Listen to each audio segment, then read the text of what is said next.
মোৰ যেহেতু চুলিখিনি বহুত বেছি বেয়া হৈ গৈছে সেইকাৰণে মই লগাব লৈছোঁ আজি আচৰিত ধৰণৰ এটা বস্তু। আপোনালোকেও যদি ট্ৰাই কৰিব বিচাৰে তেতিয়াহ'লে ভিডিঅ'টো স্কিপ নকৰাকৈ সম্পূৰ্ণকৈ চাই থাকিব। যোৱাকালি ৰাতিয়ে ভাত অলপ তিয়াই থৈছিলোঁ আৰু ভাতখিনি এনেকৈ ৰাতিটো এক ৰাতি তিয়াই থ'ব লাগিব আৰু তিয়াই থোৱাৰ পিছতে এইখিনিত মিক্সিত দি পেলাই 2 চামুচ বা 3 চামুচ দৈ ল'লোঁ।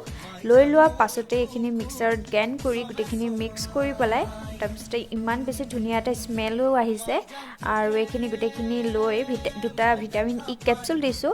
তাৰপিছতে লাগিব অলপমান নাৰিকল তেল আৰু নাৰিকল তেলটো আপোনালোকে জোখমতে ল'ব। মই 3 চামুচ দিছোঁ। তাৰপিছতে নেচাৰেল হ'লে বেছি ভাল হয় এল'ভেৰা আৰু মোৰ তাত এইটো যিহেতু আছিলে অলপমান সেইটোৱে মই দি দিলোঁ। তাৰপিছতে এইটো গোটেইখিনি মিক্স হৈ গ'ল আৰু তাৰপিছতে মই এইখিনি গোটেইখিনি লগাই ল'লোঁ। চুলিত সনাৰ উপৰিও মই মুখে চুখে লগাইছোঁ। আপোনালোকে ভাবিছে চাগে আৰু যিহেতু এইখিনি বেয়া বস্তু নহয় মুখতো লগাব পাৰে, আপোনালোকে ট্ৰাই কৰি চাব পাৰে আৰু যদি ভাল পায় তেতিয়াহ'লে কমেণ্ট এটা কৰি জনাব। আজিলৈ